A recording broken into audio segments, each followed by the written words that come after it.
Hello everyone, আমার reels দেখে বুঝে গেছো আমরা কোথায় ঘুরতে এসেছি। তো প্রথমেই বলে দিই, কলকাতা স্টেশন থেকে আমাদের অমৃতসর যাওয়ার ট্রেন হ্যালো, ছিল।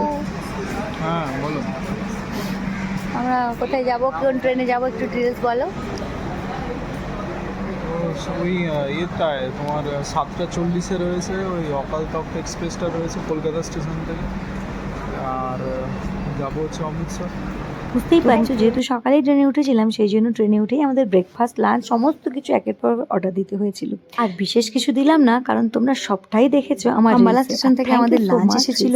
যাই হোক, যারা ট্রেনে যাতায়াত করো তারা কিন্তু জানো যে ট্রেনে খাবার অর্ডার দেওয়া যায়। তো ডিনার, লাঞ্চ, ব্রেকফাস্ট সব কিছুই ট্রেনে অর্ডার দিয়েছিলাম। 30 ঘন্টা কাটানোর পর অমৃতসরে যখন আসি, স্বস্তির নিঃশ্বাস কি আর বলবো। তারপরে সোজা হোটেলে আসার পরে আমরা স্টেশনে আমাদের হোটেল থেকে গাড়ি পাঠিয়ে দিয়েছিল। তো স্টেশন থেকে আমাদের হোটেলের দূরত্ব ছিল 10 মিনিট মতো।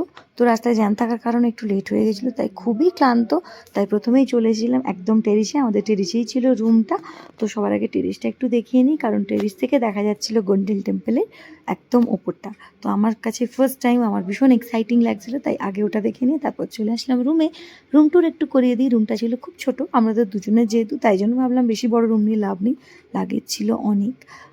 যেহেতু ঘুরতে যাওয়ার আমাদের উদ্দেশ্যটা একটা অন্যরকম ছিল। এটা হলো বাথরুম, এখানে একটা ড্রেসিং টেবিল রয়েছে খুব সুন্দর, এসি রয়েছে, আর দুজনের জন্য একটা বেডরুম সুন্দর, তারপর একটা কাবার্ডও রয়েছে। তারপরে ওই যে বাইরেও আমাকে হঠাৎ ডাকতে শুরু করলো, গিয়ে দেখি উনি দুলতে শুরু করে দিয়েছেন বাচ্চা ছেলের মতো। অ্যাকচুয়ালি ও আরও বেশি ক্লান্ত, আমার থেকেও বেশি ক্লান্ত, আমি যদিও একটু ঘুমিয়েছিলাম।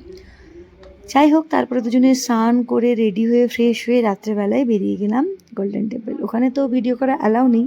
তো ঢোকার নিয়ম, পা ধুয়ে সবাই যেন মাথায়, মেয়েরা ওড়না, ছেলেরা মাথায় এইভাবে বেঁধেই ঢোকে।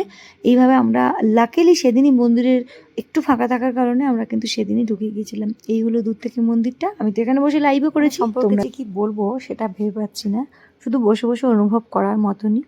যাই হোক, থাকলে সমস্ত টেনশন, সমস্ত কিছু চাপ মনে হয় কমে যাবে।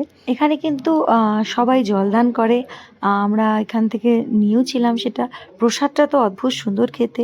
তারপর চলে গেছিলাম লঙ্গরখানায়, যেটা তো আরেকটা অদ্ভুত জিনিস। এখানে 24 ঘন্টায় খাওয়ান দাওয়ান হয়। আর তোমাদেরকে তো দেখালাম কি পাওয়া যাচ্ছে। ব্যাস, এরপর যেহেতু একটু ক্লান্ত ছিলাম, সোজা রুমে চলে আসলাম। রুমে গিয়ে কিছুক্ষণ টেরেসে কাটানোর পর একদম ঘুম। দেখা হবে নেক্সট ব্লগে।